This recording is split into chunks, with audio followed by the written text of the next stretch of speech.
तर मोदींनी महाराष्ट्रात बदनामी करण्यासाठी काही लोक पाळलेली आहेत असं पृथ्वीराज चव्हाण यांनी म्हटलेलं आहे। संजय गायकवाडांच्या वक्तव्यावरती पृथ्वीराज चव्हाणांनी ही प्रतिक्रिया दिली आहे। तर गुंड मुख्यमंत्र्यांना म्हणायचं की त्यांच्या आमदारांना असा खोचक टोला यशोमती ठाकूर यांनी लगावला।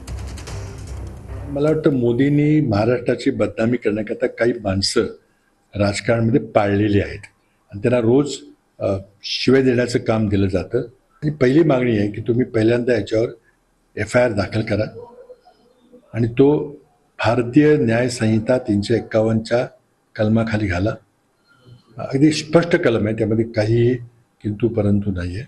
त्यामध्ये 2 वर्षाची आणि 7 वर्षाची शिक्षा आहे आणि 2 वर्षाची शिक्षा झाली की त्याला मग आपल्या राज्यघटनेप्रमाणे निवडणुकीला उभं राहता येत नाही।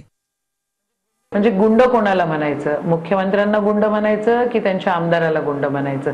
होम मिनिस्टरला गुंड म्हणायचं की त्यांच्या नेत्यांना गुंड म्हणायचं?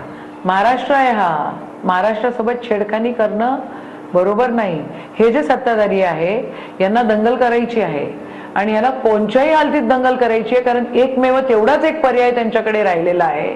त्या संजय गायकवाडवर गुन्हा दाखल झाला पाहिजे आणि पोलिसांना पण मी म्हणते की सुमोटो गुन्हे दाखल